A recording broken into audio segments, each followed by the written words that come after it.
The Atlanta airport buzzed with its usual hum of activity. Families hurried toward their gates. Travelers juggled coffee cups and carry-ons, and announcements crackled over the loudspeakers. Amid this chaos stood Darius Thompson, a tall black man in his early 30s, dressed sharply in a navy blazer and khakis. He held his boarding pass in one hand and a neatly packed carry-on in the other, his expression calm but focused. Darius had a job interview waiting on the other side of this flight, one that could change his life. Little did he know, his journey was about to take a turn that would leave an indelible mark on everyone who witnessed it. As Darius approached the check-in counter, he offered a polite smile to the airline staff member behind the desk. Her name tag read Cheryl, and her tightly pinned hair and crisp uniform suggested she was no stranger to enforcing rules. Yet from the moment Cheryl's eyes scanned Darius, her demeanor shifted. Her lips pursed, and her gaze lingered a little too long on his carry-on. "Sir, that bag looks oversized," she said curtly, pointing to the sleek black suitcase at Darius's side. Darius blinked, taken aback. "Oh, it meets the size requirements. I measured it before I left home," he replied, his tone calm and even. Cheryl's eyes narrowed as if his response were a challenge. "I'll need you to place it in the sizer," she said, her voice clipped. Darius complied, sliding the bag into the metal frame designed to test carry-on dimensions. It fit perfectly, but Cheryl didn't even look at the result. Instead, she crossed her arms and said, "I'm going to need you to check that bag. It's airline policy." Around them, the line of passengers shifted uncomfortably. Some looked at their phones, pretending not to notice, while others exchanged uneasy glances. A woman in the next line whispered something to her partner, her expression a mix of confusion and concern. Darius stood tall, his voice steady but firm. "It fits. I'd like to take it on the plane with me." Cheryl sighed dramatically, her voice rising enough to draw more attention. "Sir, are you refusing to follow airline policy? Because if you are, I have the right to deny you boarding." A hot flush of embarrassment crept up Darius's neck. He could feel the weight of dozens of eyes on him now. The indignity of the moment pressed heavy on his chest. He wasn't just a man with a suitcase anymore. He was a spectacle. He could see the subtle smirks of a few passengers in line, their expressions silently reinforcing the same message. "You don't belong here." "Why are you treating me like this?" Darius asked, his voice barely above a whisper, but laced with an edge of frustration. He wasn't shouting. He wasn't giving her that satisfaction, but every word carried the weight of his dignity, his humanity. Cheryl's lips curved into a tight, condescending smile. "I'm just doing my job, sir.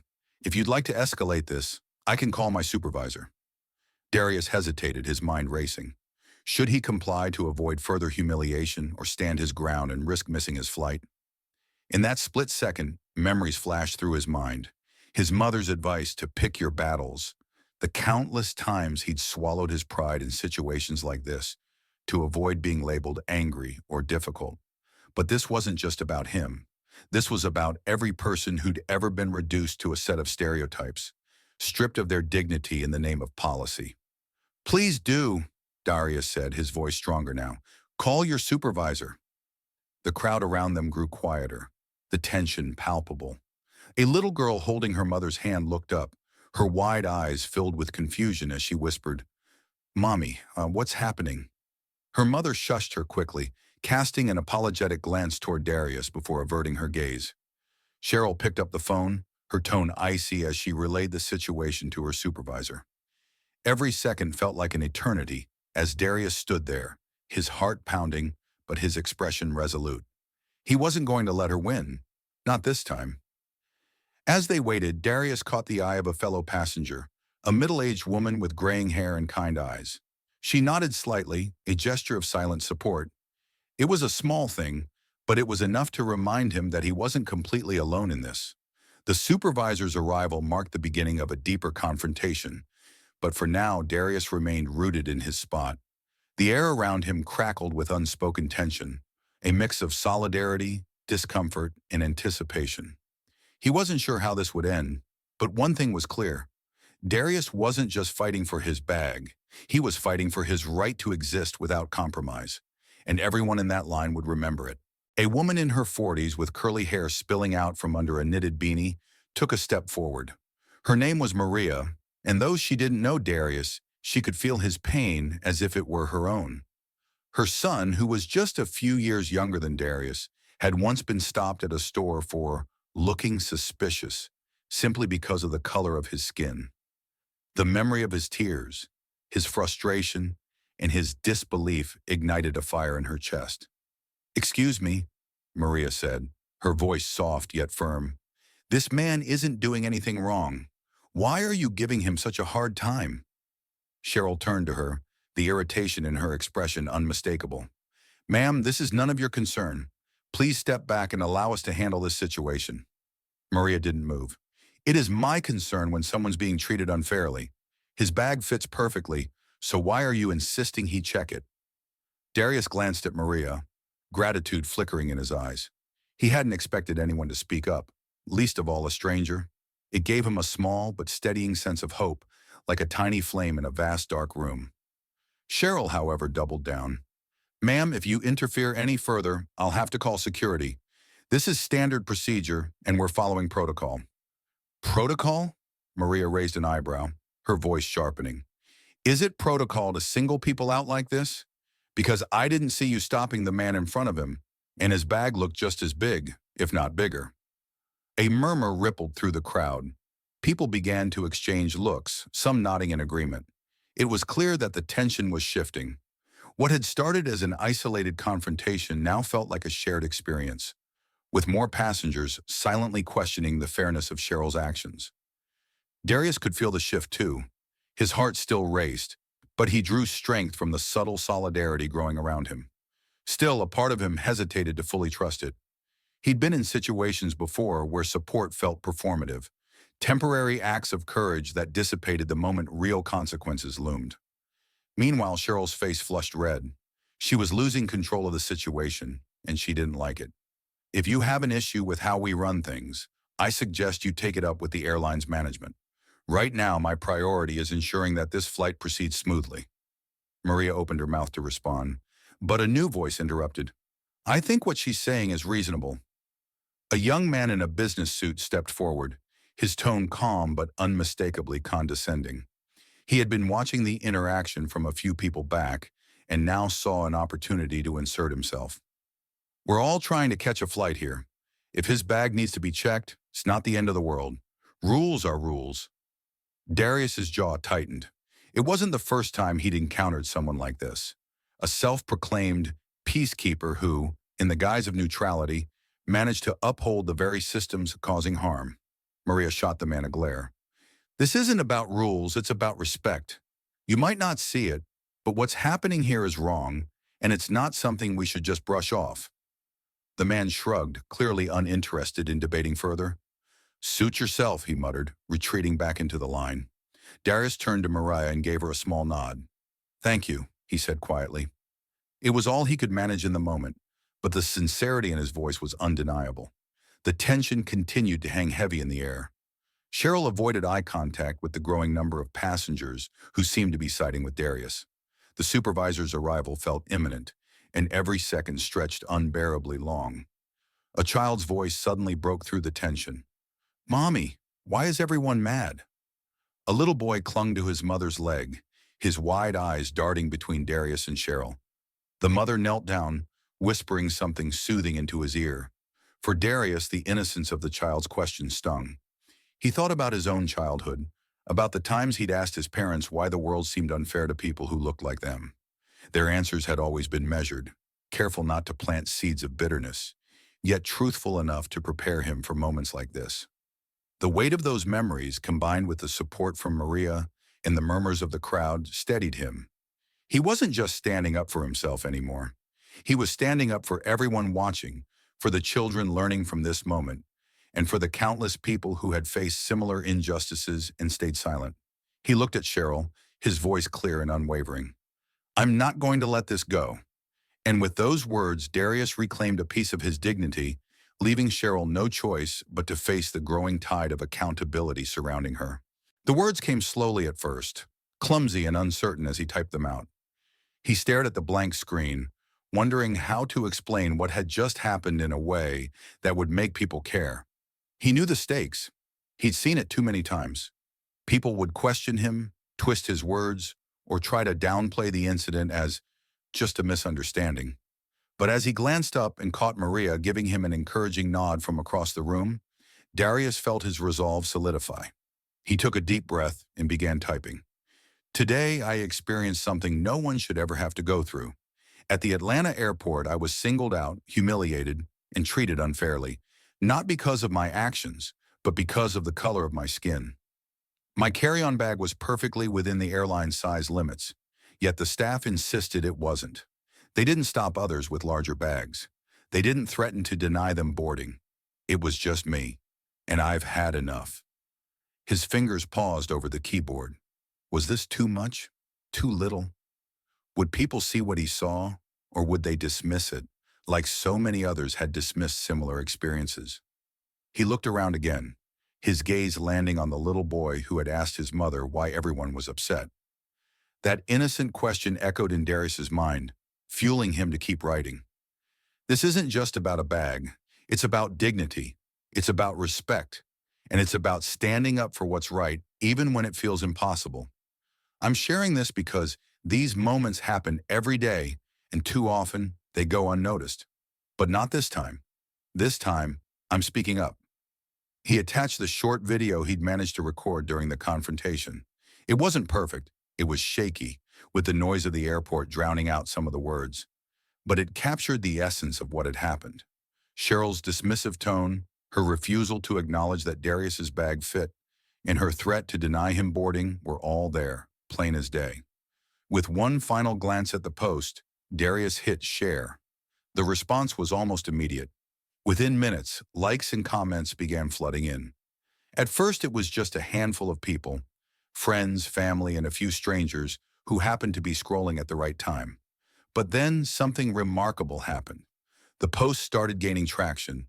Comments poured in from people who had faced similar experiences, their words a mix of solidarity, anger, and heartbreak. This happened to me at an airport last year. Stay strong, Darius. You're not alone. I can't believe this is still happening in 2025. When will it end? Thank you for sharing this. People need to see the reality of what we deal with every day. Darius refreshed the page, his heart pounding as he watched the numbers climb. Within an hour, the post had been shared over 1,000 times. News outlets began reaching out, asking for interviews and permission to use the video. Darius felt a mix of emotions, vindication, anxiety, and a flicker of hope. But it wasn't just the public response that was shifting. Across the terminal, Cheryl's demeanor had changed as well. She stood behind the counter, her usual air of authority replaced by visible discomfort. Every time someone glanced her way, she seemed to shrink a little further, as if the weight of what had happened was finally settling on her shoulders. Meanwhile, Darius's phone buzzed with a call from the airline's customer service team. He hesitated before answering, bracing himself for what they might say. "Mr. Thompson," a polished voice began, "we've seen the video circulating online, and we want to apologize for your experience today. This is not reflective of our values, and we'd like to discuss how we can make this right." Darius's grip tightened on the phone. Their words felt rehearsed, but the fact that they were reaching out at all was proof of the power his story now held. For the first time since the confrontation began, he felt a small but significant sense of control. As he ended the call, Darius looked around the waiting area. Maria gave him a thumbs up, her smile warm and reassuring. Others nodded in quiet support, their eyes reflecting the shared understanding that this wasn't just a victory for Darius. It was a step forward for everyone who had ever been silenced. The video's reach continued to grow, sparking conversations across social media and beyond. Strangers shared it with captions like, "This has to stop, and enough is enough." What had started as an ordinary morning for Darius had transformed into something far greater, a movement for accountability and justice. And though the road ahead was uncertain, Darius knew he wasn't walking it alone. This wasn't the ending. It was just the beginning of a story that would ripple far beyond the walls of that airport. But with every share, comment, and message of support came a deeper realization. This wasn't just about him anymore. It was about every person who had been humiliated, ignored, or silenced by prejudice. It was about forcing people to confront a reality they often preferred to ignore. The airline couldn't ignore it either. By the next morning, the company released an official statement. Darius read it slowly, the words heavy with corporate polish. "We deeply regret the incident involving Mr. Thompson at our Atlanta gate. Our company prides itself on creating a welcoming environment for all passengers, and we are committed to ensuring this never happens again. Effective immediately, we are launching a full investigation and reviewing our training programs to address implicit bias within our staff." It sounded promising on the surface, but Darius knew better than to take it at face value. Words were easy, action was harder. Still, he allowed himself a small moment of hope. Maybe this time would be different. Maybe this time the outcry wouldn't fade before real change began. Meanwhile, Cheryl's world had turned upside down. The once confident gate agent now found herself at the center of the storm. Her picture, pulled from social media, circulated alongside the video, and the backlash was swift. People demanded she be fired, some even calling for her to face legal consequences. Cheryl, who had always prided herself on her professionalism, was forced to confront a painful truth. Her actions weren't justifiable under the guise of following policy. They were rooted in something much uglier. At first, Cheryl felt defensive, even angry. Why was everyone making such a big deal out of this? She hadn't meant any harm. But as she watched the video, really watched it, without the shield of her own biases, she saw herself through the eyes of others. She saw the dismissiveness in her tone, the way she had treated Darius as less than human. It was a harsh and necessary reckoning. For Darius, the days following the incident were a whirlwind. He appeared on news programs, spoke at community events, and used every platform available to share his story. He wasn't interested in revenge. He wanted accountability. And more than that, he wanted to ensure no one else had to endure what he had. During one interview, the host asked him, "What do you hope comes out of this?" Darius took a moment to gather his thoughts before responding. "I want people to understand that these moments aren't isolated. They're part of a bigger pattern, a pattern that we have the power to break. It starts with listening, with holding people accountable, and with refusing to let incidents like this be swept under the rug." His words resonated far beyond the interview. Schools, workplaces, and even other airlines began to reference his story as a teaching moment. Cheryl, too, became part of the broader conversation. After being suspended pending the investigation, she released a public apology. "I made a mistake," her statement began. "I let my biases influence my actions, and for that, I am deeply sorry. I'm committed to learning from this experience and doing better in the future." Darius read her apology with mixed emotions. He appreciated the sentiment but remained cautious. Words could pave the way for change, but only actions could confirm it. In the weeks that followed, the airline announced several policy changes, including mandatory bias training for all employees and the establishment of a passenger advocacy program. These changes, while small in the grand scheme, felt monumental to Darius. They were proof that standing up, even when it was hard, could lead to something meaningful. As he boarded his next flight, ironically with the same airline, Darius felt a strange mix of nerves and pride.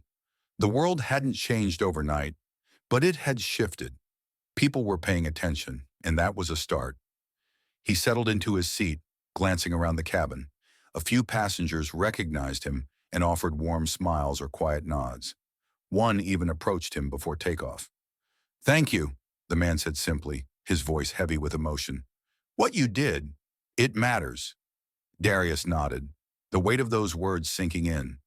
What had started as an ordinary morning at the airport had become a journey of dignity, justice, and change. It wasn't just his story anymore. It was a call to action for anyone who believed in the power of fairness and equality. As the plane lifted off, Darius gazed out the window at the clouds below. His heart swelled with a quiet determination. There was still so much work to be done, but he wasn't afraid of the challenge. After all, one voice could spark a movement, and he had no intention of staying silent.